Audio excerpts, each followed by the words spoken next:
diserahkan kepada Saudara Ramon.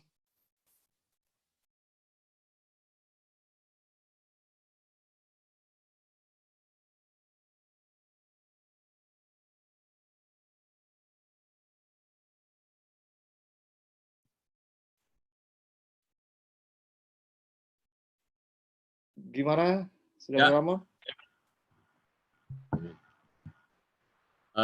Baik. Gimana audio? Baik semua? Bisa terdengar? Bisa. Oke. Selamat malam, saudara-saudara. Selamat pagi kalau di Amerika dan tempat-tempat lain saya nggak tahu di mana. Syukur kepada Tuhan karena Tuhan jadikan kita suatu umat yang diberi kebijaksanaan, ya. Kita diberikan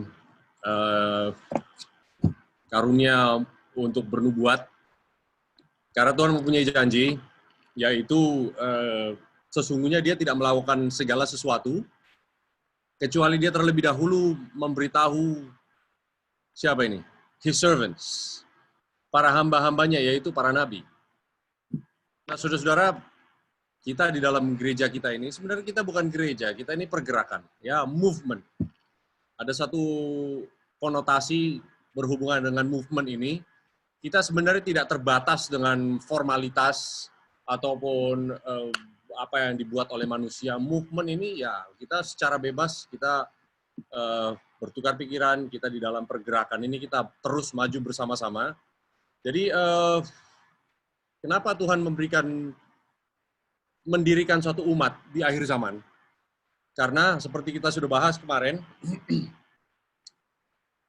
kalau ditanya semua manusia ini, setiap manusia ini tahu bahwa dunia ini tidak bisa berlangsung selamanya. Ya, orang tidak percaya sama Tuhan pun tidak percaya bahwa dunia ini akan terus berlangsung, ya, berevolusi dan sebagainya, sehingga para ilmuwan mencoba memformulasikan apa solusinya di saat dunia ini mengalami luar biasa krisis. Ya, contohnya seperti ini. Bahkan banyak orang-orang yang mempunyai pikiran atau hikmat yang luar biasa mengatakan bahwa kita ini harus bergegas segera keluar dari planet, ya. Orang-orang seperti Stephen Hawking yang luar biasa, mungkin IQ-nya tinggi dan sebagainya, tapi kurang percaya sama Tuhan. Menurut dia, dunia ini akan tidak bisa berlangsung di dalam abad ini adalah sudah abad terakhir. Ini dia bilang tahun 2000 awal dia pernah mencetuskan perkataan tersebut, bahwa dunia ini tidak bisa akan berlangsung selamanya karena ditinjau dari semua disiplin, semua segi ilmu alam, ilmu pengetahuan, ilmu sosiologi, ilmu apapun, menyimpulkan bahwa dunia ini akan menemukan suatu titik akhir sehingga seakan-akan ada tombol untuk apa nih, tulisannya reset. Oh, oke, kita pencet. Terus akhirnya semuanya menjadi reset, ya, dimulai lagi. Nah, saudara-saudara, Tuhan memberikan hikmat kepada kita, orang-orang Advent. Ya, kita ini tahu, saudara-saudara, dari mana dunia ini datang dan kemana dunia ini berakhir, sehingga hikmat yang diberikan pada Tuhan ini hanya dinyatakan kepada orang-orang yang pertama-tama adalah siapa? Hamba-hamba Tuhan. Apa ini hamba? Yaitu orang yang melakukan kehendak Tuhannya. Nah, saudara-saudara, kalau kita tidak melakukan kehendak Tuhan kita tidak melakukan kehendak Dia yang mengutus aku. Yesus mengatakan, ya, my meat is to do the will of Him who sent me. Makananku adalah untuk melakukan kehendak Dia yang mengutus aku. Nah, kalau tidak melakukan kehendak Dia ini, Tuhan tidak akan memberikan revelation atau pewahyuan atau hal-hal hikmat kepada kita untuk mengetahui. Nah, saudara, tanpa berpanjang-panjang, saya rasa kita semua mengerti bahwa di saat zaman ini akan berakhir, ya, zaman ini akan berakhir, kita tahu bahwa tujuannya peradaban manusia atau penciptaan ini diberikan seharusnya sudah mencapai konklusinya, betul ya? Kalau dunia ini berakhir, berarti ada purpose, the purpose of creation, tujuan dari penciptaan ini harus selesai, sehingga boleh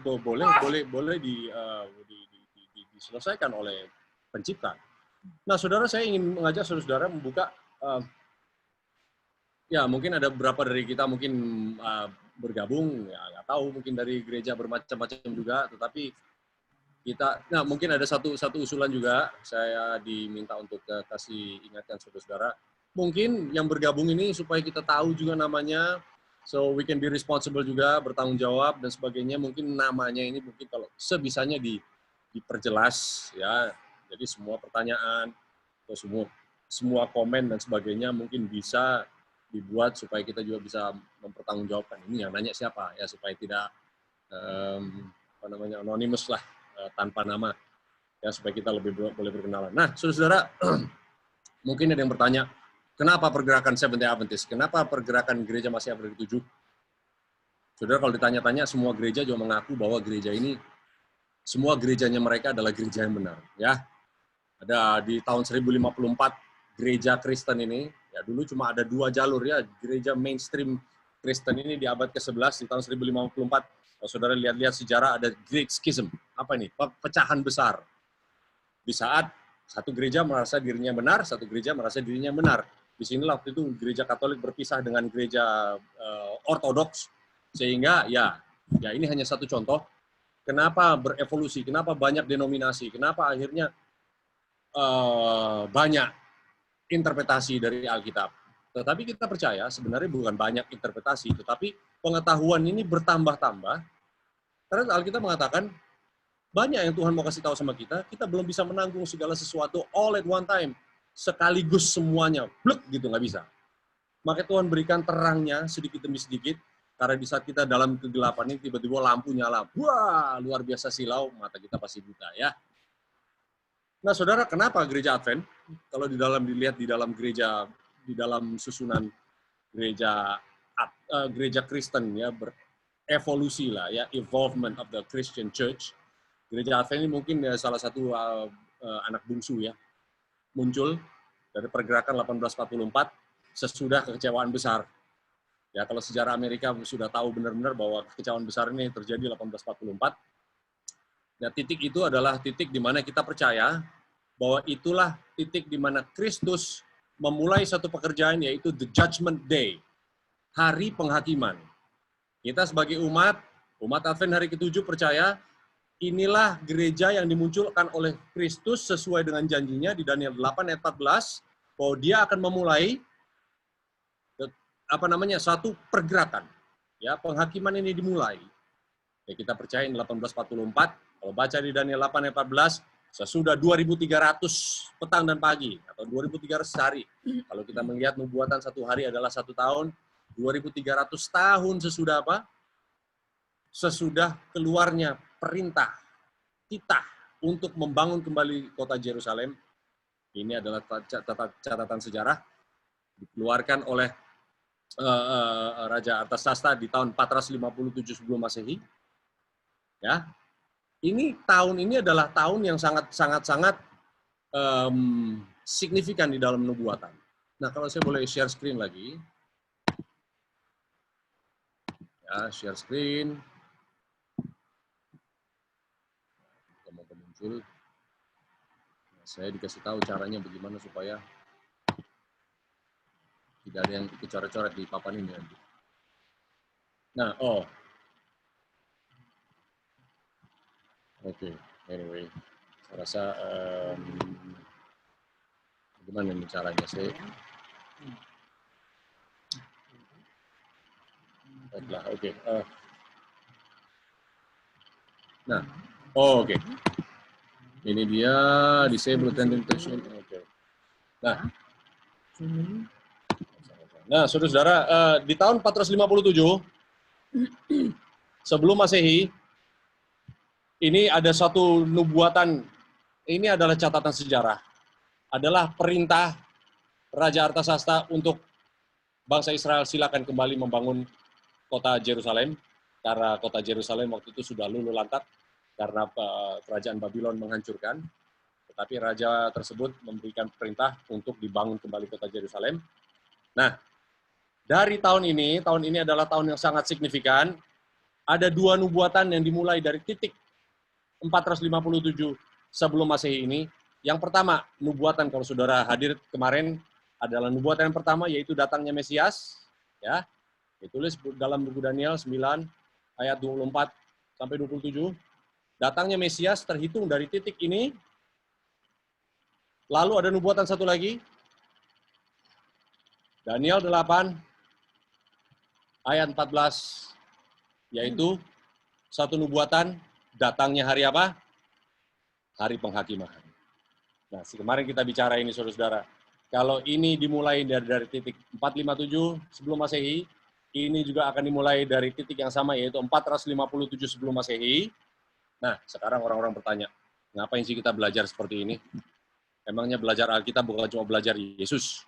Ya, saudara-saudara, pelajaran ini adalah pelajaran mengenai Yesus. Ya, jangan dibedakan, pelajaran nubuatan bukan pelajaran intelektual kita, bukan seperti belajar biologi, belajar fisika, kimia, tetapi belajar ilmu hidup, yaitu belajar mengenai jalan keselamatan. Nah, inilah dua nubuatan yang diberikan kepada kita. Yang pertama, nubuatan ini adalah berhubungan dengan datangnya Mesias. Ya, kedatangan Kristus sudah dinubuatkan. Waktunya sih dikasih tahu. Akhirnya, nubuatan kedua, Daniel 8, ayat 14, ini adalah nubuatan yang diberikan kembali mengenai datangnya hari penghakiman.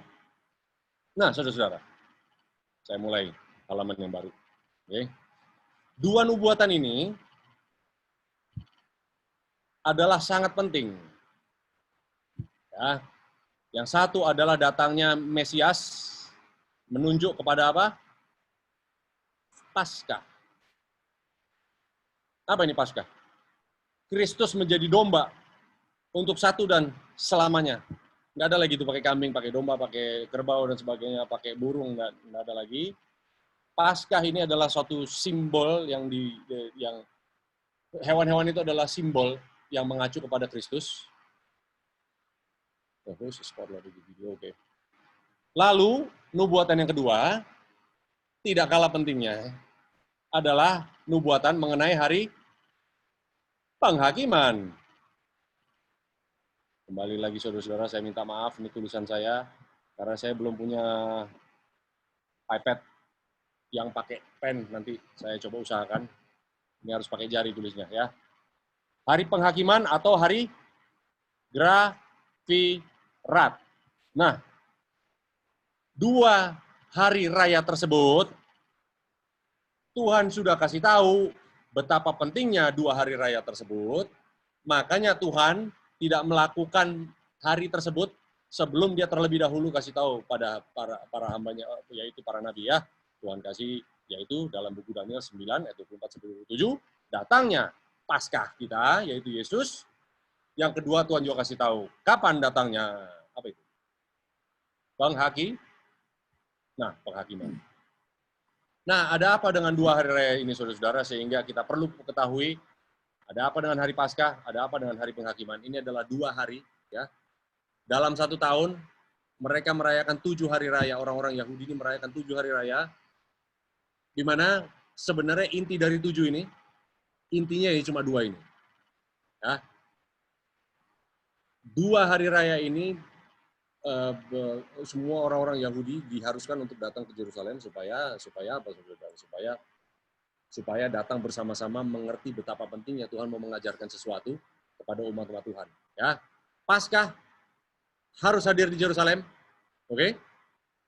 Paskah ini bukan biasanya ya, Paskah ini muncul kapan? Kalau nggak salah ini orang-orang lagi merayakan Paskah sekarang ya. Apa ya? Saya juga lupa ya, karena kita tidak lagi merayakan Paskah secara rutinitas. Oh, sekarang ya, karena Paskahnya sudah lewat. Nah, Paskah ini diperingati 1 tahun 1 kali, terjadinya di musim semi. Penghakiman 1 tahun 1 kali juga, terjadinya di musim gugur, ya. Nah, inilah. Nah, ini minggu depan Paskah berarti.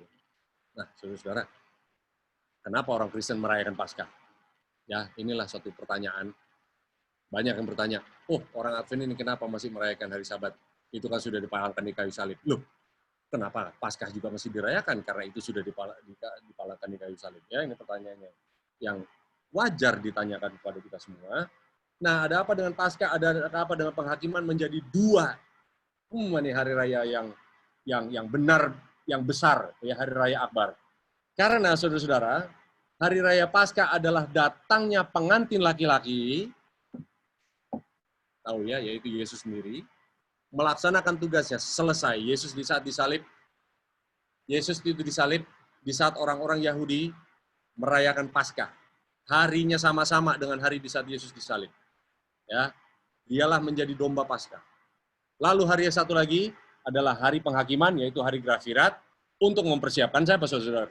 Kalau Paskah ini untuk mempersiapkan si pengantin laki-laki, hari Grafirat ini tentu mempersiapkan siapa? Pengantin, ya pengantin perempuan. Nah, saudara-saudara, sebenarnya dua Paskah, ya, dua hari raya ini adalah dua dari 7 hari raya yang besar. Ya, kalau saya bisa tulis di sini, yang pertama, sopan pakai merah katanya ya, pakai hitam. Oke. 1 Paskah. Nah, ini hari raya yang besar. Hari raya yang kedua, hari raya, saudara-saudara, ini banyak mengulang untuk kita, tapi saya rasa bagus juga kita mengulang daripada nggak diulang ya. Tak beragi. 3. Buah sulung. 4. Pentakosta. 5. Hari raya Serunai. 6.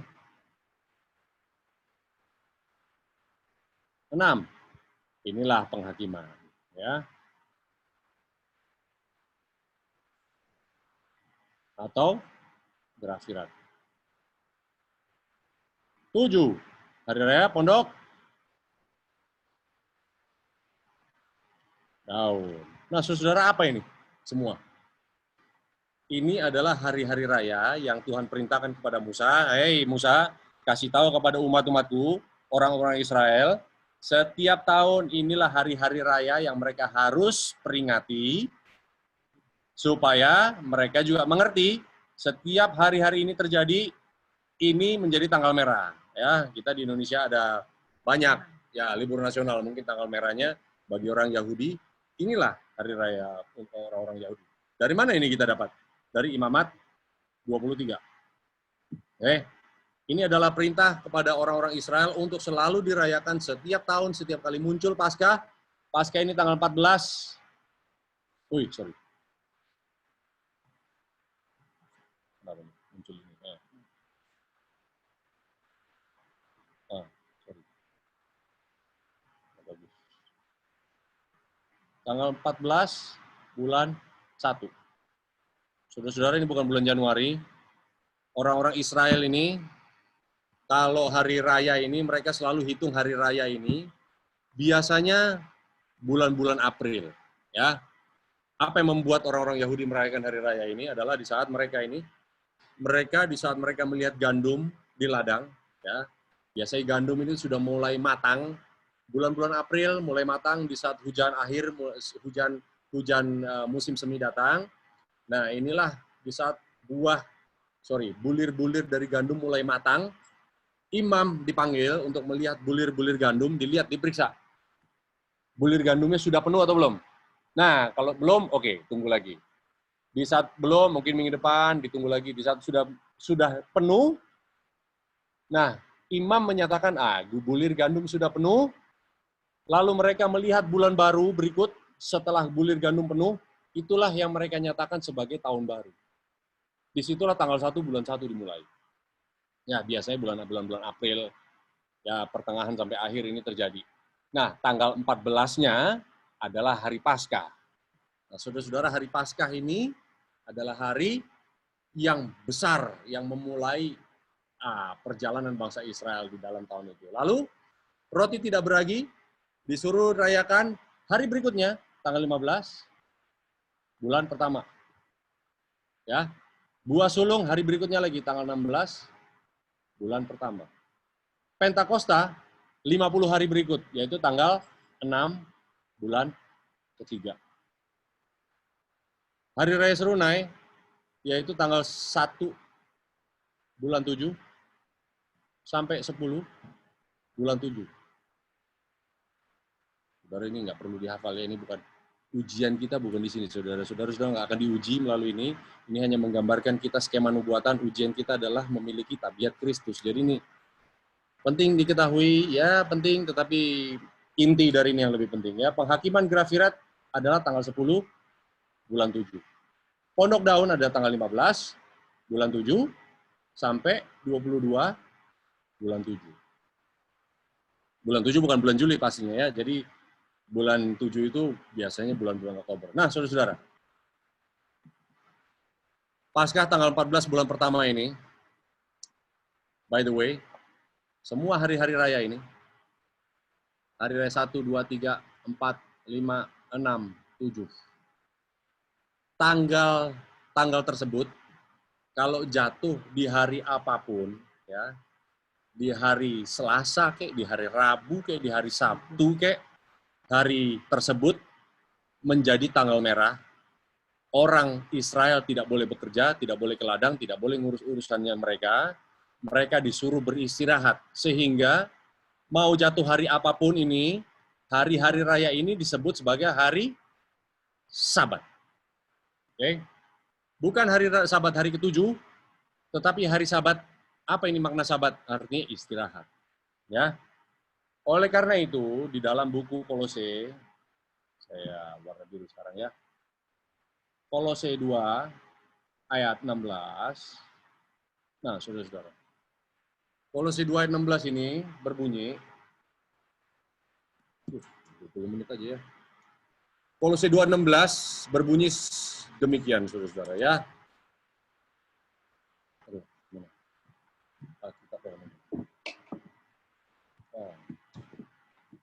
Kolose 2:16.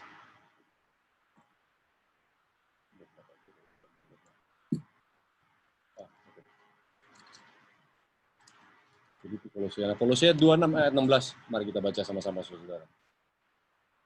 Karena itu janganlah kamu biarkan orang menghukum kamu.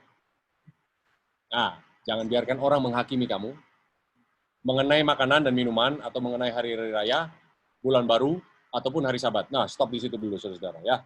Jangan biarkan orang menghakimi kita, menghukum kita atas makanan, minuman, hari raya, bulan baru, ataupun hari Sabat. Nah, sudah tentu ya, bahwa makanan, minuman, bulan baru, dan hari Sabat ini artinya tidak lagi bisa dipakai menjadi standar hak. Jangan menghakimi artinya ada undang-undang ya. Berarti ini bukan lagi suatu peraturan yang bisa dipakai untuk menghukum orang. Ya, jadi kalau mau melanggar, ya artinya nggak apa-apa karena bukan lagi hukum yang berlaku seakan-akan. Betul? Inilah menjadi dalih kenapa orang-orang orang-orang banyak berhenti mengkuduskan hari Sabat karena Kolose 2 ayat 16 mengatakan tidak lagi bisa dipakai menjadi standar hukum. Nah, tentu makanan dan minuman kita tahu, saudara-saudara, makanan minuman ini adalah urusan kesehatan. Ya, bukan urusan keselamatan, tetapi tetap harus diikuti karena adalah hukum kesehatan. Tapi bukan urusan keselamatan. Ya, di dalam tatanan kehidupan orang Yahudi ada 4 hukum. Hukum yang pertama adalah hukum moral. Inilah 10 hukum Tuhan, ya, tidak bisa dibantah lagi. Nggak bisa tiba-tiba dipalangkan di kayu salib hukum moral itu karena tetap orang nggak boleh membunuh, tidak boleh mencuri, tidak boleh berzina, tidak boleh mengingini barang orang lain, harus menghormati orang tua, ya, tidak boleh ada ilah lain selain itu adalah hukum moral.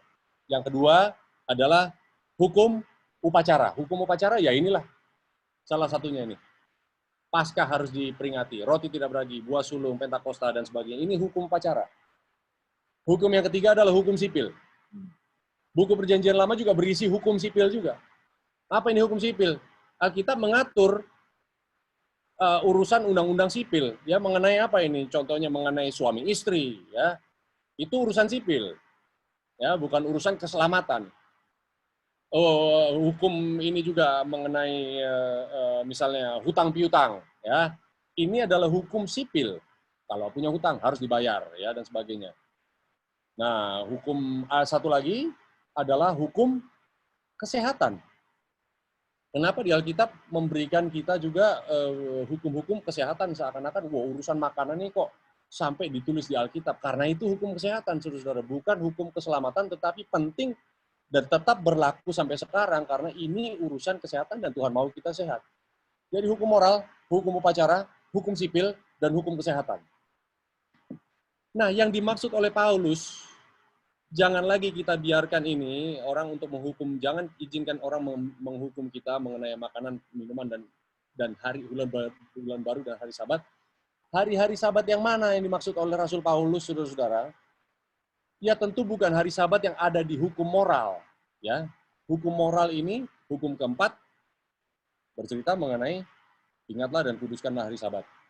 Hari Sabat, hari yang ketujuh yang datang setiap minggu, setiap hari yang ketujuh, itu tidak pernah harus bisa dihapus, karena itu ditulis oleh tangan sendiri, Tuhan sendiri, ya, itu adalah hukum moral. Tetapi hari Sabat ini maksud Paulus di dalam Kolose 2:16 ini berurusan dengan apa? Hari-hari Sabat yang ada yang di layar kita ini. Oke, saya nggak bicara panjang lebar mengenai hukum ini, kita bisa bahas nanti-nanti.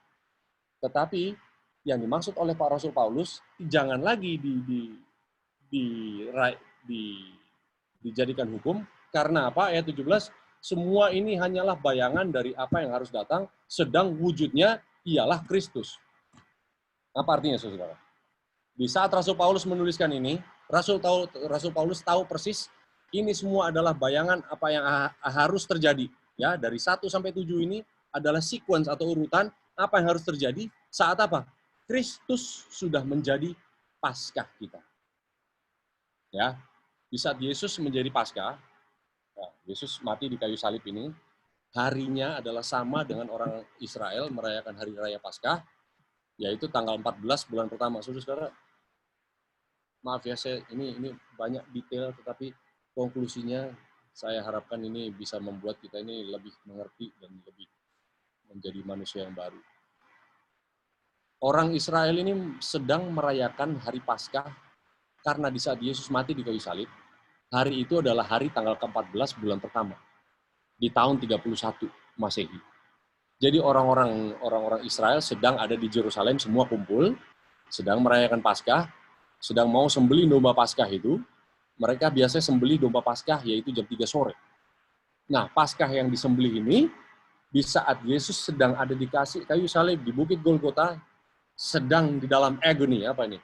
Kesengsaraannya, menerima beban, yaitu kutuk dosa, dia harus mati. Dia pun akhirnya di saat dia meninggal pada jam yang ke-9, yaitu jam 3 sore, domba Paskah yang sedang mau disembelih di dalam pelataran bait suci umat-umat Israel di Yerusalem, apa yang terjadi? Di saat Yesus mengatakan sudah selesai, dia menyerahkan rohnya kepada Bapa di surga, sudah menyelesaikan tugasnya, yang mana? Tugas yang ini ya, ini dia sudah selesaikan. Lalu, apa yang terjadi? Domba yang mau disembelih oleh orang-orang Israel, domba hewannya ini akhirnya terlepas. Sehingga pada saat Yesus mati, domba itu terlepas. Di saat itulah domba Paskah yang dirayakan setiap tahun, di setiap tanggal 14 bulan pertama, tidak lagi ada maknanya. Suaranya putus-putus. Putus-putus. Oke.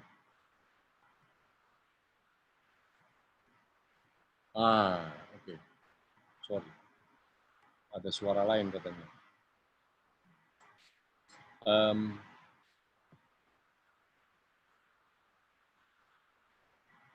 Maaf ya. Nah, disconnect audio. Sorry, saya rasa lebih baik sekarang. Oke, saya tadi lupa matiin yang satu lagi. Sudah lebih baik? Sudah mendingan suaranya? Sudah. Kalau mendingan lambaikan tangan mungkin. Masih putus-putus? Sudah enggak? Ya. Oke. Nah, saudara-saudara,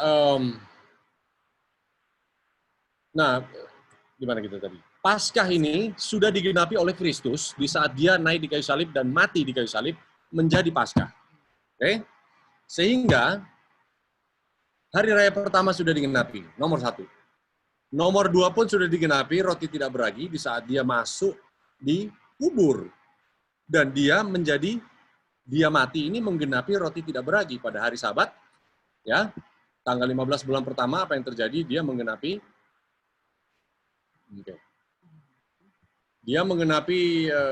hari raya roti tidak beragi. Apa arti roti tidak beragi, saudara? Ya, karena kalau kita pernah bikin roti itu adonan itu raginya nggak banyak ya, raginya sedikit aja. Tetapi adonannya menjadi apa? Menjadi rusak. Nah, ilustrasi ini dipakai karena ragi setitik ini seluruh adonan rusak. Karena dosa seorang manusia yaitu Adam, seluruh adonan ini menjadi rusak. Tetapi Kristus menjadi satu lambang di mana tidak ada lagi pakai ragi adonan ini, sehingga adonan ini utuh, tidak rusak. Jadi orang-orang Israel mulai dari tanggal 15 sampai tanggal 22 ini makan roti tidak pakai ragi, roti yang sedikit keras. Ya. Ini artinya apa? Yesus sudah menjadi simbol manusia yang mati tidak berdosa. Nah, kenapa ini penting ya? Kita sering, saudara-saudara, sepupu-sepupu dan yang lain-lain, banyak menyinyir ini, kenapa kok Tuhan bisa mati dan sebagainya. Justru Kristus harus mati karena apa? Menjadi bukti bahwa dunia ini berdosa, tidak bisa menerima seorang yang kudus seperti Yesus. Sehingga bangkitnya dia juga menjadi bukti bahwa apa? Dunia yang berdosa ini tidak bisa menahan orang seperti Kristus, sehingga dia harus apa? Dibebaskan. Nah, inilah buah sulung, yaitu tanggal 16 bulan pertama. Ya, di saat Yesus bangkit, sesudah Paskah, Yesus dikubur roti tidak beragi, sesudah itu dia buah sulung, dia bangkit menjadi apa? Menjadi buah sulung, alias apa? Menjadi pengantin laki-laki, menjadi contoh. Ya, kalau sulung menjadi contoh bagi kita semua. Sesudah itu, 50 hari kemudian, apa yang terjadi? Tanggal 6 bulan ketiga, saudara-saudara, 50 hari sesudah Yesus bangkit, ada satu fenomena yang ditulis di dalam buku Kisah Para Rasul pasal 2, Pentakosta turun, ya, terjadi pada murid-murid.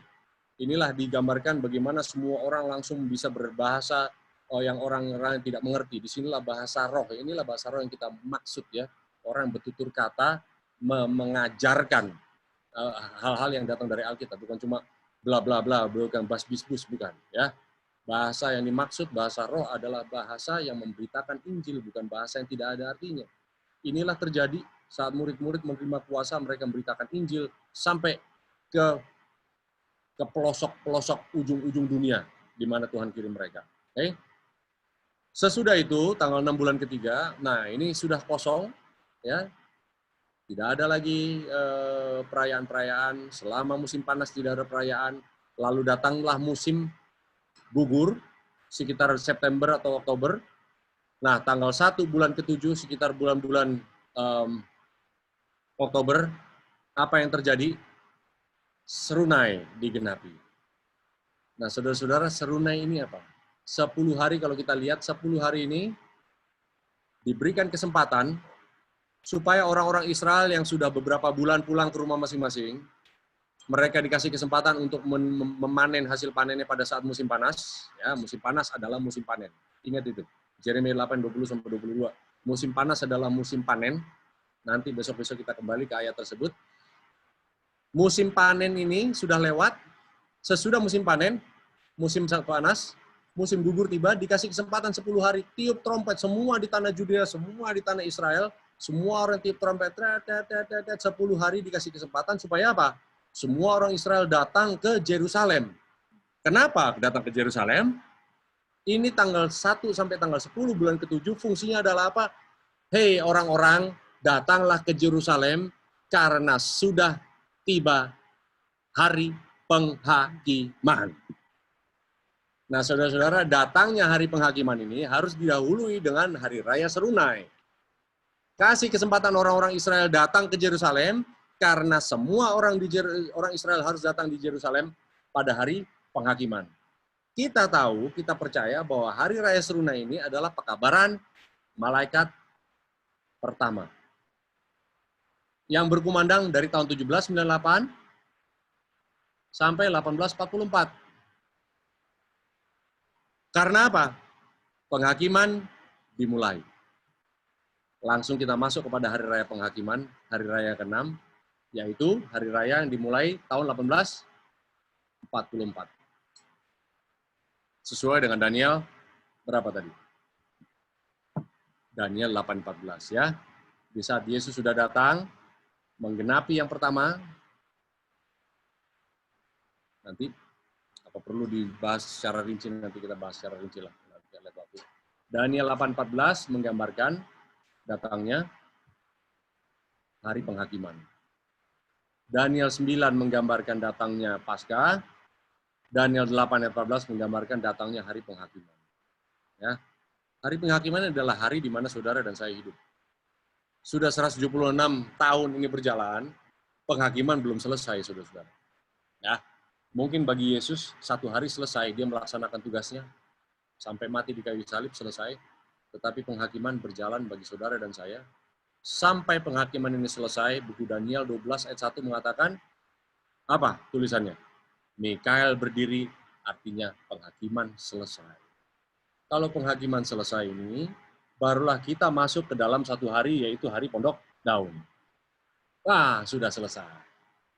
Nah, saudara-saudara, kenapa dua hari raya ini menjadi dua hari raya yang paling penting? Ya. Ini saya minta garis. Nah, ini dua merah ini adalah dua hari raya yang penting. Inilah maksud saya tadi. Dua hari raya, yaitu hari Paskah dan hari penghakiman. Nah, ada apa dengan hari Paskah ini dan hari penghakiman? Saudara, ini berhubungan dengan rencana keselamatan. Ya. Kristus menggambarkan betapa kematiannya ini adalah satu contoh bahwa inilah rencana penebusan yang sudah berhasil. Ya. Segala sesuatu ini sudah selesai di kayu salib. Kristus menjadi teladan, menjadi pola bagi kita. Kristus tahu bahwa kita tidak sanggup menyelamatkan diri kita, hanya melalui penurutan akan hukum, tidak bisa kita diselamatkan. Artinya apa? Saudara-saudara, tidak bisa hukum ini ditulis secara detail supaya kita ikuti satu persatu. Tuhan tahu ini persis. Makanya hukum ini tidak sempurna. Tuhan menuliskan bahwa hukum ini Tuhan taruh. I put my laws di mana? Di dalam hati kita masing-masing. Tuhan taruh hukum ini di dalam hati kita masing-masing. Artinya apa, saudara?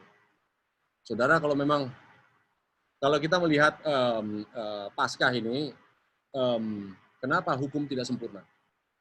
Ya, orang bilang, wah, orang Advent ini orang-orang yang cuma tunduk ditaklukkan oleh hukum. Bukan. Tuhan memberikan hukum ini kepada kita ini supaya hukum ditaruh di hati kita. Saudara-saudara, kita ini diberikan hukum ini sebenarnya membuat kita sadar, bukan membebani kita. Ya.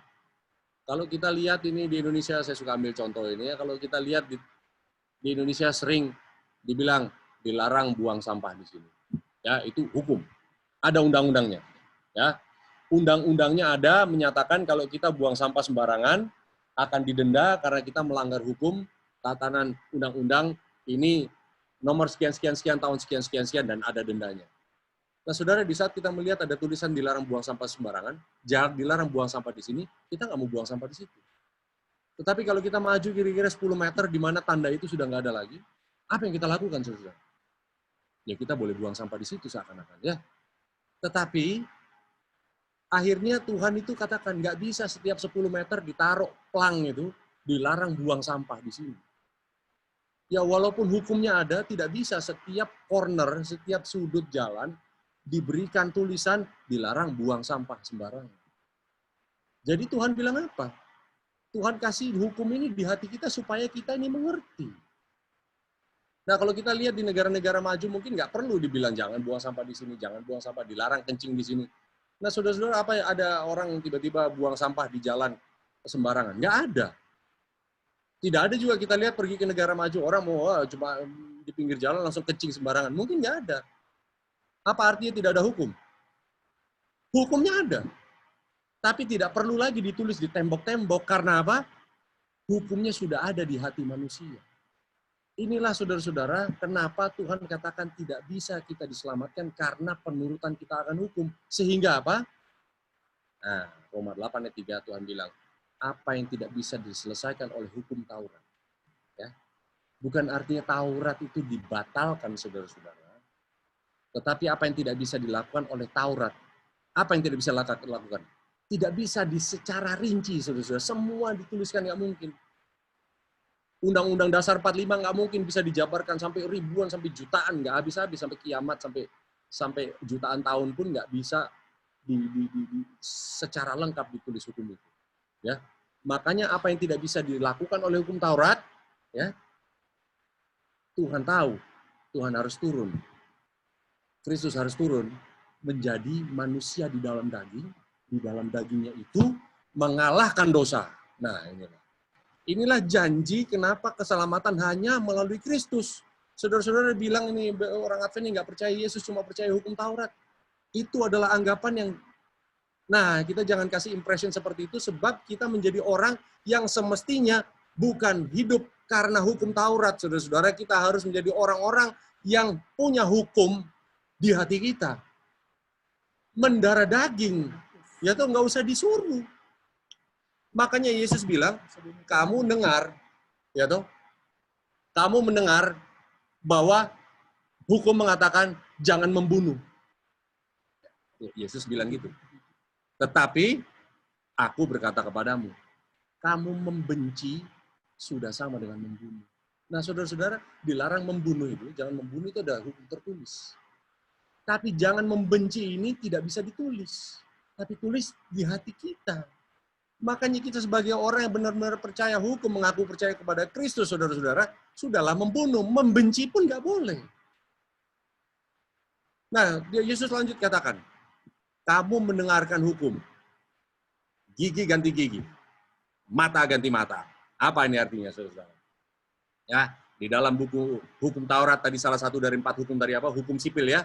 Kalau kita merusak barangnya orang lain, kalau gara-gara kita giginya orang lain jadi patah, Tuhan mengajarkan kita ini benar-benar punya tanggung jawab, saudara-saudara. Sampai apa? Gigi kita pun kita ganti. Ini Tuhan kasih ilustrasi bahwa sebertanggung jawabnya itu kita menjadi seorang Kristen. Orang Kristen itu harus benar-benar bertanggung jawab. Jangan ngurusakin barang orang, tuh habis itu pura-pura bego. Itu bukan orang Kristen itu namanya. Sudah tahu berbuat salah, bukan mengaku, tetapi apa? Langsung pura-pura ngelengos.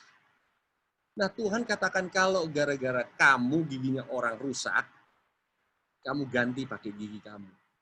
Tuhan mengajarkan kita bertanggung jawab sepenuhnya atas semua apa yang kita lakukan. Tetapi, nah, kalau gara-gara orang gigi kita batah, ya, gara-gara orang lain mata kita jadi rusak, kalau orang lain merugikan kita, Tuhan tidak mengajarkan kita untuk menuntut balik. Makanya Tuhan bilang, kamu dengar hukum mengatakan gigi ganti gigi, mata ganti mata. Tetapi aku mengajarkan kamu, kalau kamu ditampar pipi kiri, kamu kasih pipi apa? Pipi kanan. Nah, saudara-saudara, kalau kita praktekkan hal ini di dalam rumah tangga aja. Jangan jauh-jauh di dalam lingkungan sosial ya. Di dalam rumah tangga, kalau saya melakukan hal ini sama istri ya, saya katakan, ini gara-gara dia, ini gigi saya ini hilang. Oh, kalau gitu saya tuntut giginya dia harus copot kasih sama saya. Bukan. Tuhan bilang kalau kita melakukan salah terhadap orang lain, bertanggung jawab, minta maaf. Tetapi kalau orang lain bersalah sama kita harus apa? Sanggup mengampuni. Kalau kita praktikkan hal ini aja, saudara-saudara, mungkin Yesus boleh datang hari ini. Inilah hukum yang ditaruh di dalam hati kita. Nah, Tuhan mau juga kita apa? Kalau kamu diminta jalan 1 mil, kamu jalan berapa mil? Jalan 2 mil. Saudara-saudara, orang Kristen, orang Advent ini harus mempraktekkan hal ini. Kalau kamu digaji untuk 1 hari kerja, sanggup atau mau, willing, bersedia kerja untuk berapa hari bahkan? 2 hari. Nah, saudara-saudara, pekerja macam apa ini kita orang-orang Kristen? Kalau kita praktekkan Matius 5, Matius 6, Matius 7, kita ini menjadi saksi luar biasa, menjadi hukum yang hidup, saudara-saudara. Kita ini jangan cerita mengenai orang, wah ini tanda binatang, oh ini mengajar-ajar ajaran-ajaran tidak pada esensinya, saudara-saudara. Inilah kekristenan yang harus dihidupkan setiap hari. Tuhan bilang kalau kasih dengan tangan kanan, jangan sampai tangan kiri tahu. Waduh, kita kalau kasih tangan kanan, seluruh dunia boleh tahu kalau bisa. Taruh itu nama saya penyumbang paling besar, nomor 1. Kalau saya beliin AC di gereja, tolong di AC-nya tulis namanya, sumbangan dari Ramon. Waduh. Betul ya? Dikasih bikin ruangan aula kalau bisa ditaruh namanya ini. Supaya apa? Supaya diangkat bukan Tuhan kalau begitu. Adalah hebatnya manusia. Nah, saudara-saudara, kapan kita mau mempraktekkan hal ini? Kapan kita praktekkan hal ini, saudara? Kita tahu Yesus sudah melakukannya karena dia sudah turun, ya. Dia sudah melakukan ini Paskah ini, kenapa bilang? Ya. Kenapa hal ini Kristus sudah lakukan, ya? Yesus sudah melakukan hal ini karena dia tahu, dibilang kamu nggak mungkin bisa. Orang-orang Advent, orang-orang Kristen, kamu kira kamu hebat dengan apa? Oh, dengan sudah gereja, sudah aktif hari Minggu, sudah hari Sabat. Waduh, semakin menurut hukum Tuhan, semakin hebat kita. Orang Advent merasa sudah melakukan ini, sudah melakukan itu, sudah melakukan ini. Semuanya saya sudah lakukan. Apalagi Tuhan yang saya belum lakukan. Nah, di saat kita datang kepada Yesus, ya, apa yang terjadi pada diri kita? Kita akan melihat, oh ternyata Paskah yang sudah turun ini, domba yang sempurna ini membuat saya menjadi, kalau saya dibandingkan dengan domba itu, saya merasa diri saya ini nista. Jadi saudara-saudara, apa yang kita harus lakukan kalau begitu? Apa yang harus dilakukan oleh orang Kristen yang percaya kepada Kristus? Inilah sambutan kepada terhadap iman itu, saudara-saudara, kita diberi kesempatan di saat penghakiman ini dimulai, di saat penghakiman ini sudah mau diakhiri, ya. Penghakiman ini fungsinya adalah untuk memeriksa saudara dan saya, apakah kita percaya benar-benar kepada Kristus, sehingga iman kita kepada Kristus yang sudah mati menjadi Paskah menghasilkan perbuatan-perbuatan, saudara-saudara. Apa kemarin saya bilang ya? Kalau orang sudah merasa dirinya hebat, kalau orang sudah merasa dirinya pintar, tidak akan lagi dia mau belajar. Karena apa? Ya sudah pintar, ngapain belajar? Nggak ada lagi yang perlu dilakukan, tuh nggak ada lagi perlu dipelajari, kan sudah pintar. Tapi nggak sadar dia tambah lama tambah bodoh karena tidak pernah baca buku. Orang yang merasa dirinya bodoh, dia akan terus melakukan hal yang baik. Orang yang merasa dirinya ini benar-benar sakit, dia akan benar-benar mencoba untuk memperbaiki kesehatannya. Nah, inilah yang ditunggu oleh Tuhan, inilah yang ditunggu oleh Kristus untuk muncul pada suatu umat yang hidup di mana, saudara-saudara? Yang hidup di era penghakiman. Inilah fungsi kenapa Tuhan memunculkan satu lagi umat di dunia ini, di zaman akhir. Ya. Di akhir zaman, apa nih akhir zaman ini? Ya. Time of the end.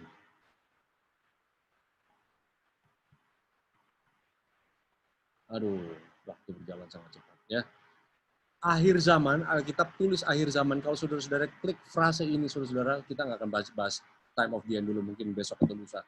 Kalau kita cari tahu akhir zaman ini, artinya apa? Kita sudah mau masuk kepada hari raya ujung-ujung. Ya. Hari raya yang terakhir sebenarnya, kita nggak usah hitung pondok daun ini, saudara-saudara. Nggak usah dihitung dulu, karena ini adalah di saat datangnya Kristus. Ya. Artinya apa? Hari raya yang terakhir sesungguhnya adalah apa? Ya ini penghakiman. Di saat Kristus mau datang kedua kali, penghakiman harus dilaksanakan dahulu. Dan kita tahu penghakiman sudah dimulai sejak 1844. Makanya Kristus memunculkan gereja. Gereja Advent hari ke-7 ini adalah gereja yang mengerti bahwa kitalah sedang dihakimi, kita yang sedang diperiksa, kita harus memunculkan tabiat seperti Kristus karena kita percaya kepada Yesus. Saat kita percaya kepada Yesus, artinya kita tidak percaya lagi pada diri sendiri. Segala sesuatu yang kita lakukan adalah sesuai dengan firman, karena inilah yang kita percaya. Kalau kita masih pakai hikmat sendiri, pakai jalan sendiri, oh menurut saya ini, menurut apa yang saya sudah pelajari, ini bukan, saudara. Seluruh jalan hidup kita harus diselaraskan dengan apa? Kata firman. Inilah tujuan dari penghakiman. Saudara-saudara, kalau kita tidak mengerti hal ini kita baru mau masuk gigi kedua ini. Kalau kita nggak mengerti bahwa ini yang Tuhan sedang tunggu, adalah satu umat yang muncul di akhir zaman, supaya mereka ini benar-benar menghasilkan suatu umat yang memiliki tabiat Kristus. Apa ini tabiat Kristus? tidak memandang dirinya ini hebat, saudara-saudara. Yesus tidak memandang dirinya hebat. Yesus bilang yang satu cuma satu yang benar, yaitu Bapa di surga. Yesus bilang begitu. Filipi 2 ayat 6-10. Kesetaraannya dengan Bapa di surga tidak dipertahankan, tetapi dia mengambil rupa manusia dan bahkan taat sampai mati di kayu salib, supaya semua lidah mengaku, semua lutut bertekuk, dan dia diberikan nama di atas segala nama. Inilah Tuhan kita. Inilah tabiat Yesus, saudara-saudara, yang harus muncul pada Anda dan saya sekarang ini. Nah, saudara-saudara, kalau kita hadir malam hari ini, kita tahu inilah penghakiman. Kenapa Tuhan panggil semua orang-orang yang percaya kepada Kristus, orang-orang yang percaya pada Yesus. Paskah ini sudah dimulai, betul? Kemarin kita singgung sedikit. Paskah ini adalah domba yang tersembelih, yang menghapuskan dosa kita. Tetapi apa? Belum selesai di situ, saudara-saudara. Kita sudah dibenarkan, tetapi belum disucikan. Kecuali apa?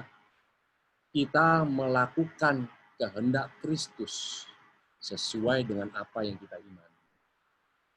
Di saat kita tahu kita ini kurang, kita ini nista, kita melihat pada Yesus, kita akan bergerak maju. Orang yang mulai olahraga, contoh ya, adalah orang yang apa? Yang merasa dirinya ini perlu olahraga, karena saya perlu untuk hidup sehat. Orang yang merasa hidupnya sudah sehat, sudah sempurna, nggak akan butuh lagi, saudara. Ya, tidak ada lagi kemauan untuk makan sehat, tidak perlu hidup sehat. Ya sudah cukup lah, hidup saya gini-gini aja, nggak mati kok. Tapi yang Tuhan inginkan untuk kita muncul di hari penghakiman ini adalah menjadi serupa dalam tabiat seperti itu. Nah, saudara-saudara,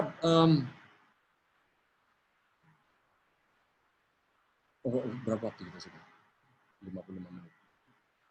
Nah, saudara-saudara, untuk itu, di dalam era penghakiman ini, di satu Tuhan memunculkan satu umat lagi, ya, at the time of the end ini. Kapan time of the end mulai? Kalau mungkin saudara-saudara mau tanya, ya 1798 adalah titik di mana time of the end mulai. Ya, saya kasih PR saudara-saudara mungkin baca. Kalau lihat frase the time of the end ini muncul 5 kali, buku Daniel 8 ayat 17, Daniel 11 ayat 35, Daniel 11 ayat 40, Daniel 12 ayat 4, Daniel 12 ayat 9.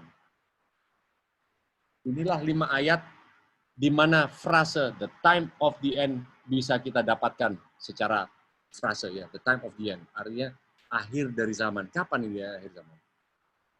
Ya. Akhir zaman adalah di saat penganiayaan atau zaman kegelapan berakhir.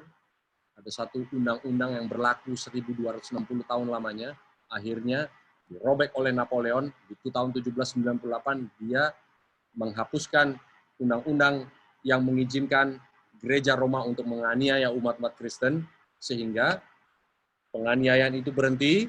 Nah, inilah Daniel 11 ayat 35. Ya, besok cari. Besok mungkin kalau ada pertanyaan, kenapa time of the end atau akhir zaman dimulai sejak 1798. Dan 1798 ini juga menjadi satu titik bahwa apa? Bahwa Tuhan akan memulai satu pergerakan. Tuhan akan memulai hari penghakiman. Yang ini, akhir zaman adalah di saat penganiayaan berakhir. Yang 12 ayat 4 dan 12 ayat 9 ini berisi, akhir zaman adalah buku di mana buku Daniel ini dimengerti. Tuhan bilang sama Daniel, Daniel, kamu istirahat aja Daniel, karena buku ini akan dibuka at the time of the end. Buku Daniel ini nggak dimengerti oleh siapapun, saudara-saudara. Gereja yang muncul sebelum 1798 ini tidak diberikan karunia untuk mengerti buku Daniel. Boleh interpretasi macam-macam. Tetapi Tuhan bilang, Tuhan mengatakan, at the time of the end, buku Daniel ini baru bisa dimengerti. Jadi sesudah 1798, Daniel ini bisa dimengerti. Ya. Lalu buku Daniel juga, time of the end juga menerangkan bahwa Tuhan akan mulai penghakiman. At the time of the end juga di akhir zaman penganiayaan akan umat-umat Tuhan berakhir. Ya. Dan Daniel 11 ayat 40 mengatakan apa? Nah, ini yang sedikit rumit, saudara-saudara. Dengan pertolongan Tuhan kita akan bahas mengenai ini. Ya, Daniel 40 ini berbicara mengenai time of the end. Daniel 11 ayat 40 berbicara mengenai satu time frame atau kurun waktu yang berlangsung sejak tahun 1798 dan berakhir di saat apa? Di saat Kristus datanglah. Gitu dulu ya. Ya, untuk sekarang saya mau tulis segitu aja dulu. Ya. Daniel 40 ini menulis mengenai hal ini. Nah, saudara-saudara, untuk itulah Tuhan memberikan buku Daniel, bukan untuk kita jago-jagoan. Ya, orang-orang Advent ini orang merasa, wah, kitalah gereja yang muncul sesudah 1798. Oleh karena itu, nggak ada yang mengerti buku Daniel seperti orang Advent. Ya, tetapi ini bukan intellectual property kita, saudara. Bukan jago-jagonya kita. Ini kita merasa bahwa, oh, sayalah yang diberi pengertian, bukan orang lain. Tetapi justru buku Daniel diberikan supaya mengingatkan kita, saudara-saudara, bukan saja penghakiman dimulai, tetapi penghakiman sedang mau ditutup. Oke, kita akan elaborate ini. Tetapi saya dikasih tahu bahwa, nah, saudara-saudara, saya dikasih tahu waktu kita kalau bisa 1,5 jam di sini. Ya, karena banyak yang nanti waktunya habis, ada juga mungkin yang sudah terlalu larut malam, mungkin ada juga nanti saya yang kuotanya bisa habis. Nah, tetapi oke, saya mau akhiri pertemuan kita dulu, pelajaran kita di sini dulu.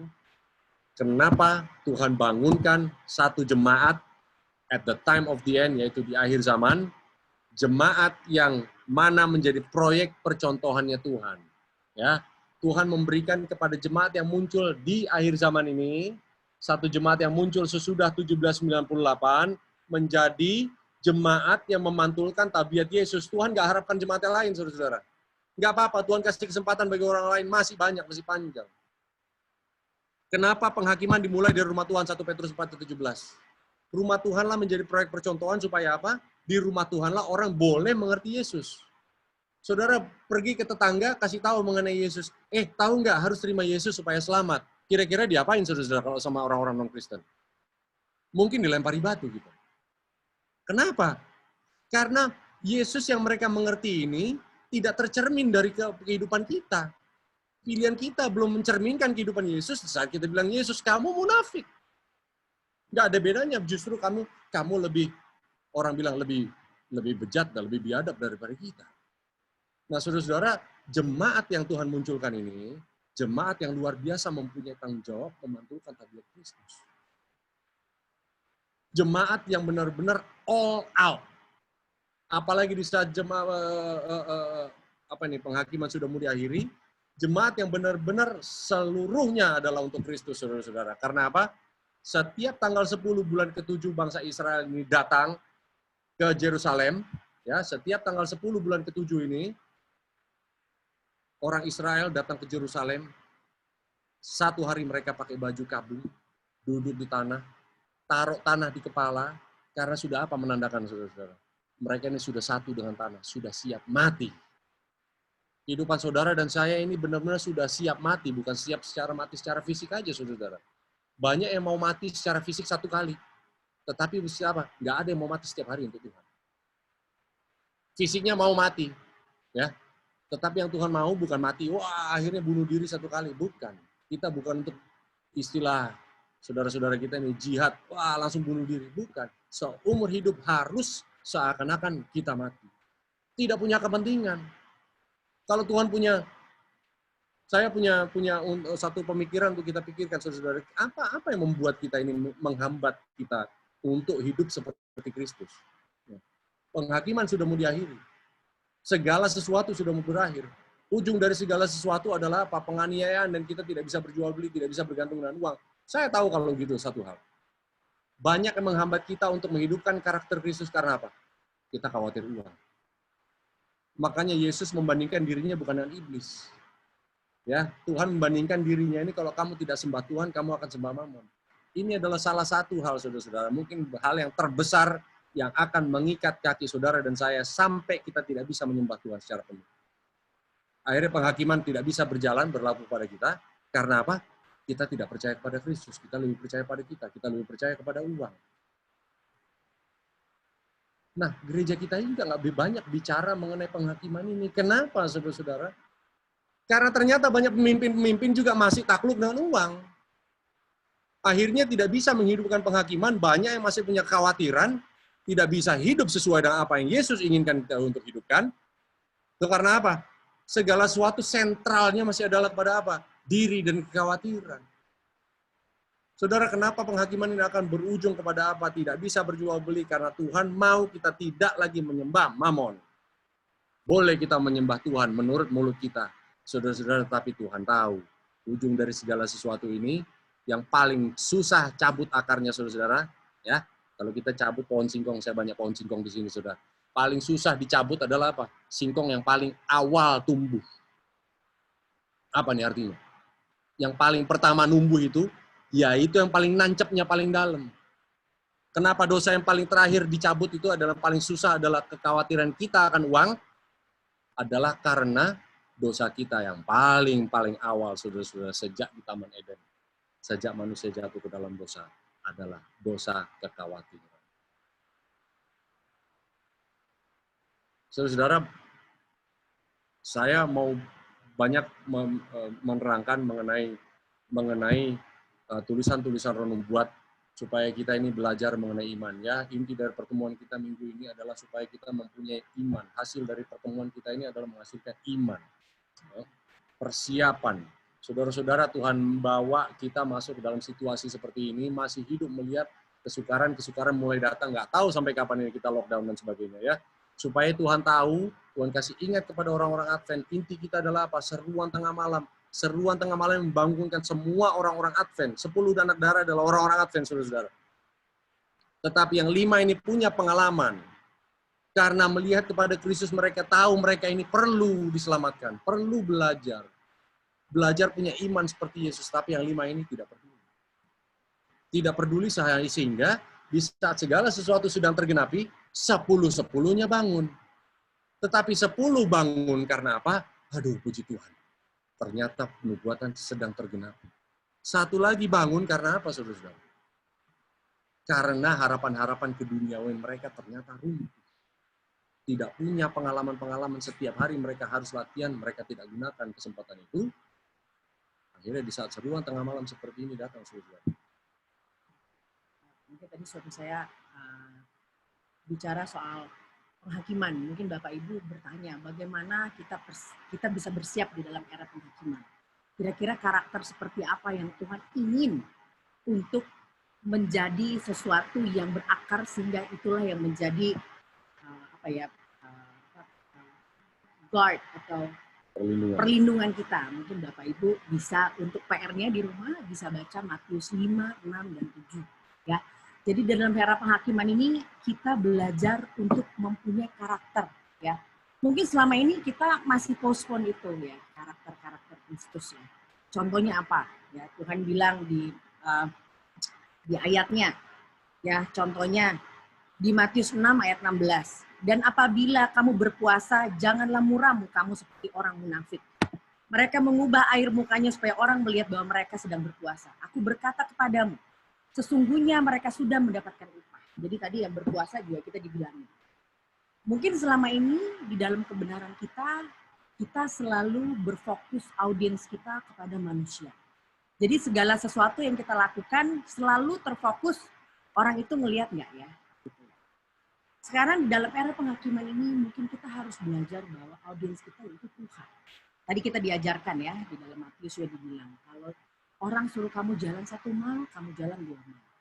Banyak dari kita pembelajar firman Tuhan atau mungkin umat Advent sekalipun, para misionaris, para pengembala, para pekerja Tuhan, kita masih mempunyai karakter seperti itu.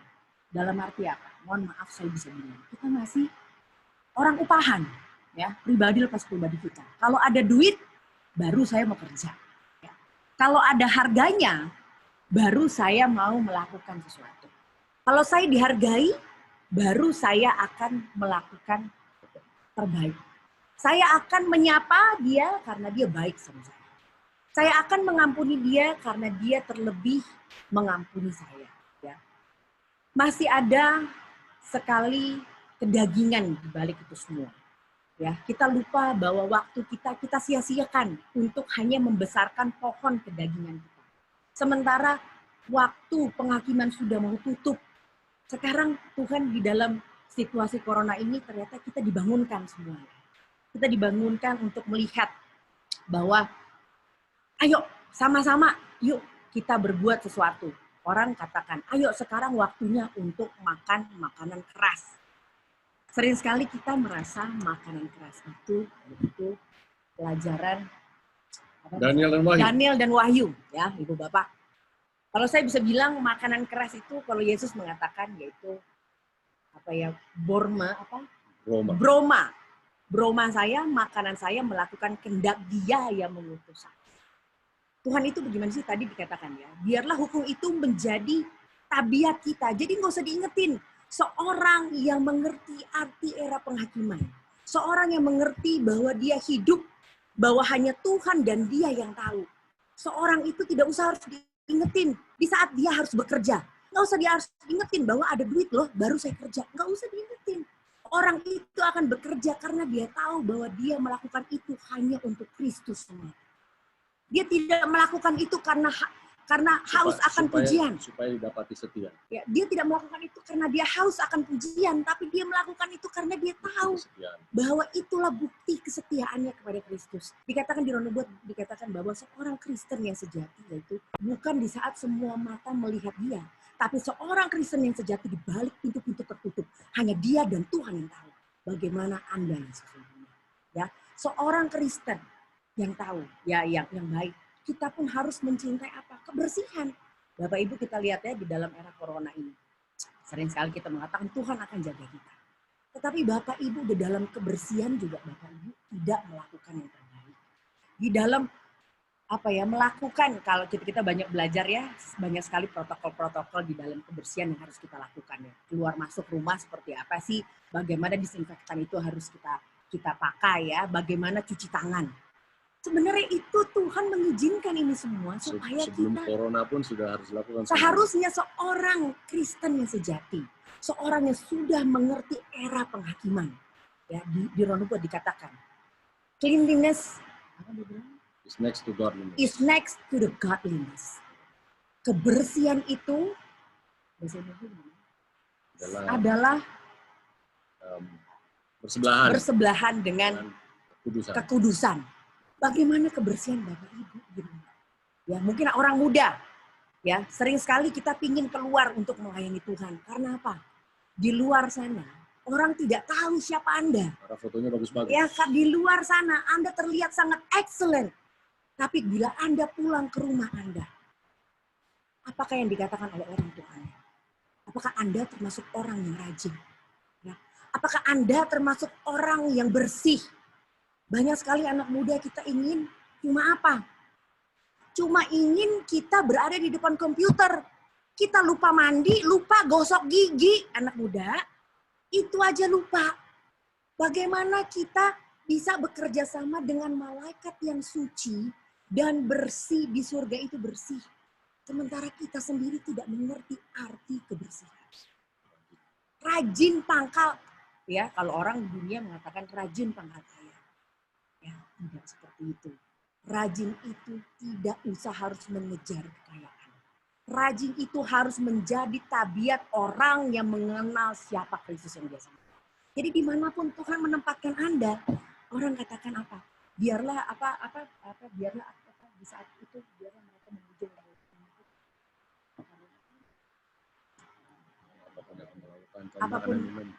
apapun yang kamu lakukan, makan dan minum biarlah akhirnya orang lain itu dapat memuji memuliakan Tuhan karena tindakanmu. Bapak Ibu, inilah saatnya kita harus melatih. Inilah makanan yang berat itu. Apa makanan yang berat? Baca Matius 5:6. Itulah yang harus menjadi karakter Bapak Ibu.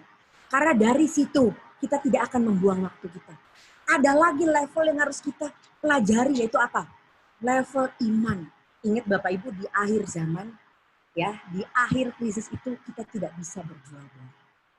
Kenapa sih tidak bisa berjual beli? Ya, kalau kita tidak latihan dari sekarang, Bapak Ibu, dari pola makanan kita. Kalau kita tidak makanan itu bukan berarti Bapak Ibu sudah Kalau kita makanan. masih pelit, Ya, nggak bisa kita menghadapi masa penghakiman. Kalau kita masih pelit, Pikir, kita nggak tamak. bisa.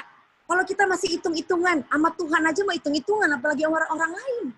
Nggak akan kita bisa. Karena di surga juga, kalau kita mau ketemu Tuhan juga, kita nggak akan bawa harta di hidup kita. Ya. Dan juga, kalau kita juga tidak mengerti. Oke. Kalau kita juga tidak mengerti, kalau kita tidak belajar makan makanan sederhana. Ibu Bapak, sebentar lagi kemungkinan, kalau ini terus berlanjut, kalau ini lockdown ini terus berlanjut, lama-lama Ibu Bapak akan sulit menemukan bumbu-bumbu makanan. Sekarang eranya yaitu apa? Survival food. Makanan untuk bertahan. Bukan makanan untuk enak, tapi makanan untuk bertahan. Ajarkan anak-anak Anda bagaimana berpuasa. Supaya apa? Di saat krisis itu semakin bertambah, keluarga Anda, istri, suami, dan anak-anak Anda, mereka tidak akan merengek. Tetapi apa? Anda akan berpegangan bersama-sama mengatakan apa? Tuhan bersyukur. Anda akan bekerja sama dengan suami dan istri Anda dan anak-anak Anda. Perjalanan Anda akan semakin mudah. Jangan akhiri krisis itu akan semakin sulit karena apa? Karena di saat keadaan lagi tenang, kita tidak mau belajar. Belajar untuk apa? Hidup lebih sederhana. Ya, memakai uang yang Tuhan percayakan di perbendaharaan kita untuk berbagi. Menjadi penata layanan yang benar. Ya, mungkin ibu mungkin yang biasanya sebelum ada lockdown biasa pergi ke salon. Sekarang mana bisa ke salon lagi, Bu? Kalau udah lockdown begini mana bisa ibu ke salon lagi? Akhirnya apa? Ibu bapak mulai tampil, ibu terutama mulai tampil apa adanya. Yang mungkin dulu rambutnya kalau hari Sabat selalu bagaimana, sekarang udah nggak bisa. Ya, pakailah ini semua menjadi lifestyle kita. Supaya di saat krisis itu tiba, betul-betul ini corona ini baru awal ya. Seperti tadi kemarin kita ingatkan, ini baru awal dari krisis. Supaya bila krisis yang sangat-sangat luar biasa sudah menunggu kita di masa depan kita, kita sudah bersiap. Anak-anak sudah mengerti. Tidak ada yang rugi. Belajarlah Matius 5, 6, dan 7. Jangan menyia-nyiakan waktu. Ingat, setan itu ialah bapa pendusta. Apa itu bapa pendusta? Ya, Ibu, mungkin kita mengatakan bahwa, oh nanti nih Sandelo ini ya, mungkin itu kita seperti dipaksa seperti film action.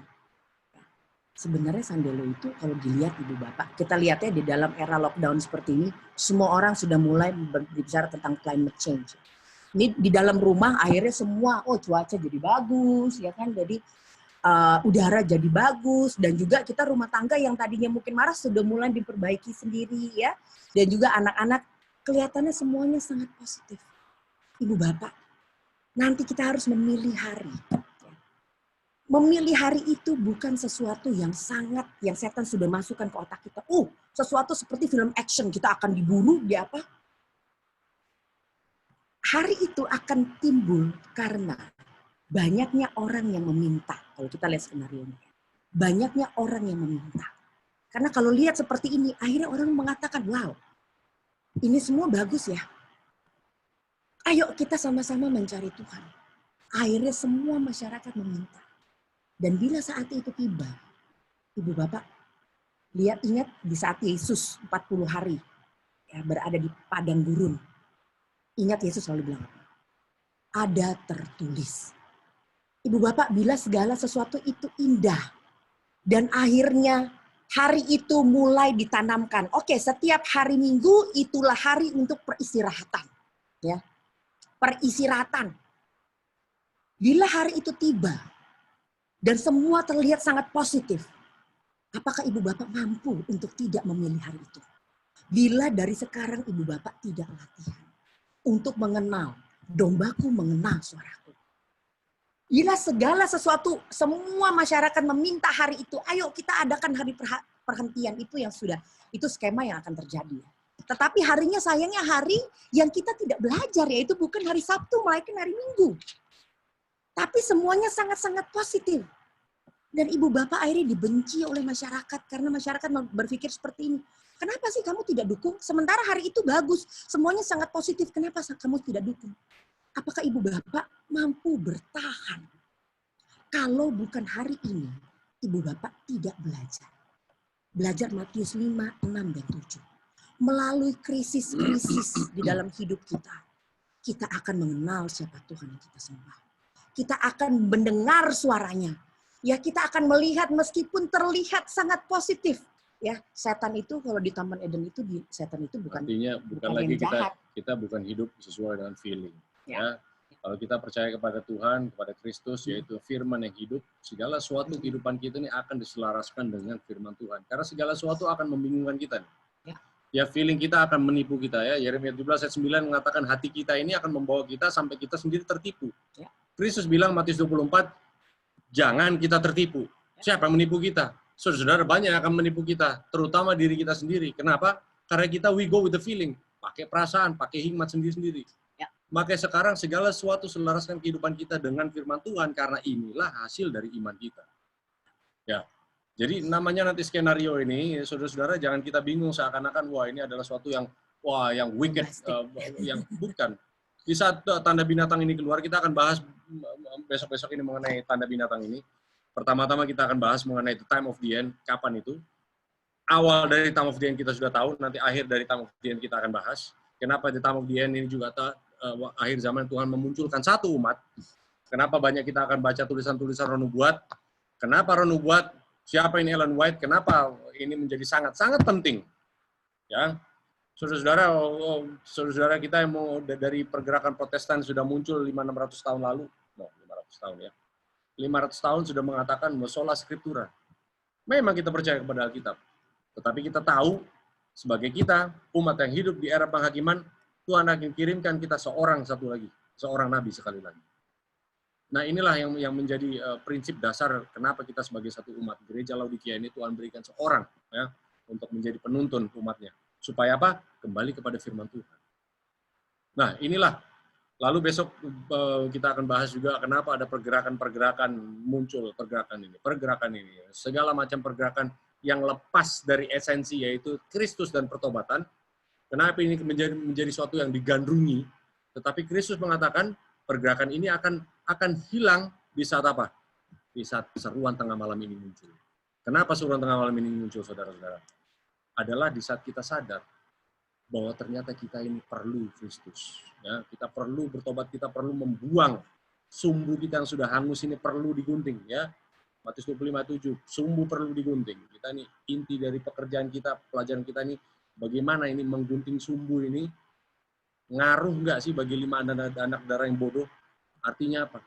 Mau digunting segimana juga kalau tidak punya pengalaman, saudara. Tidak ada artinya. Tuhan mengajak kita ini bukan hanya menggunting sumbunya, tetapi mempunyai pengalaman iman. Minyak. Coba ada yang memberikan saya pesan ini, mengatakan kita sudah harus meninggalkan keduniawian kita. Ya. Belajar hidup sesuai dengan apa yang Kristus ingin kita lakukan. Saudara-saudara, Tuhan tidak ingin mengambil kebahagiaan kita. Ya. Kita bisa belajar ini, mau belajar teori, waduh luar biasa banyak yang mesti di download di sini, tetapi intinya adalah kita mau hidup sesuai dengan firman. Intinya hukum itu sudah menjadi tabiat kita, jadi tidak usah harus diingetin lagi. Gitu. Hukum itu sudah nggak usah harus, kamu harus begini harus begitu ya. Jadi mungkin PR untuk Bapak Ibu ya. Ini coba baca Matius 5, 6, 7. Renungkan itu menjadi karakter Bapak Ibu karena itulah yang akan melindungi kita ya, bukan cuma dibaca, berusaha untuk menghidupkan itu pelan-pelan sehingga ibu bapak akan sibuk menghidupkan, bukan sibuk untuk apa, mengontrol orang lain punya hidup ya, tetapi ibu bapak sibuk untuk menghidupkan, sehingga di saat ibu bapak sibuk untuk menghidupkan ya, kita menambah minyak itu di saat krisis betul-betul tiba yang sesungguhnya. Di saat kita berusaha untuk menggunting sumbu yang kering itu, puji Tuhan, kita bersyukur karena lampu kita Sudah tidak zamannya lagi Bapak Ibu untuk apa mempertonjolkan kita punya kepercayaan. Dalam arti apa? Ini loh ya, saya nih pinter karena saya begini. Udah nggak zamannya lagi.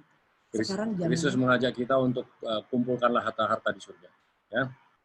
Saat-saat seperti ini, saudara-saudara, Tuhan mengajak kita, di saat kita mengaku kita percaya kepada Kristus, mulailah, jangan berinvestasi di dunia. Saudara-saudara, semua kita juga kalau melihat, wah investasi kemana-kemana. Ya, kalau saham bisa jeblok dalam 1 hari, uang kita juga pun bisa hilang dari sana. Mulailah berinvestasi dalam kebaikan. Ya. Di dalam pekerjaan Tuhan, ambil peran, menjadi orang yang mau maju di garis depan. Jangan khawatir, eksperimen ya, Mazmur 34 8 9. 8 atau 9. Ya, taste and see that the Lord is good. Blessed is the man who trusts in him. Ya, ini ayat saya suka sekali ini. Coba dan kecaplah betapa baiknya Tuhan itu, diberkatilah dia yang bergantung kepadanya. Saudara, Tuhan nggak minta kita tiba coba dan kecap, ini artinya sedikit demi sedikit, tapi mulai dari sekarang. Bukan langsung telan, blek gitu, nanti nggak bisa masuk. Ya, coba berpartisipasi. Saya coba melakukan ini, ya dari 12 tahun lalu saya coba mau hidup sedikit demi sedikit. Seperti ada lagu ya, the longer I serve him, the sweeter he gets. Semakin lama kita layani Tuhan, semakin manis. Ya, Tuhan itu semakin menjadi nyata. Inilah menjadi kekuatan bagi kita. Dan juga mungkin untuk ibu, ya, yang saya mau pesankan kepada ibu, jangan khawatir. Pilihlah pendidikan kepada anak kita, pendidikan untuk mengenal siapa penciptanya. Ya, mungkin anak-anak Anda akan mau sekolah, mungkin akan mau kuliah, ya. Sekaranglah waktunya untuk bilang kepada anak Anda, pilihlah sesuatu supaya sesuatu itu dapat memperkenalkan kamu semakin dekat kepada Tuhan. Bukan Bapak Ibu mengajarkan anak-anak untuk apa? Untuk khawatir. Pilih sekolah supaya kamu jadi kaya, nak. Di saat kamu kaya, kamu bantu pekerjaan Tuhan. Seperti itu. Pilihlah sekolah di mana Tuhan ingin kamu sekolah. Sehingga di saat kamu lulus, Tuhan akan bisa memakai talenta kamu untuk berada di garis depan. Sehingga apa? Anak kita akan dijaga oleh Tuhan. Ya, kita punya cita-cita, Bu. Cita-cita kita apa sih? Satu cita-cita kita. Kita ingin bertemu anak-anak kita atau orang-orang yang kita cintai di bawah pohon kehidupan nanti. Ibu, Bapak, segala uang tidak ada artinya. Ibu Bapak tidak mungkin bisa beli keselamatan. Jadi jangan mau untuk apa? Jangan mau untuk dikelabui oleh iblis. Pakai segala waktu, segala menit ini untuk bersiap.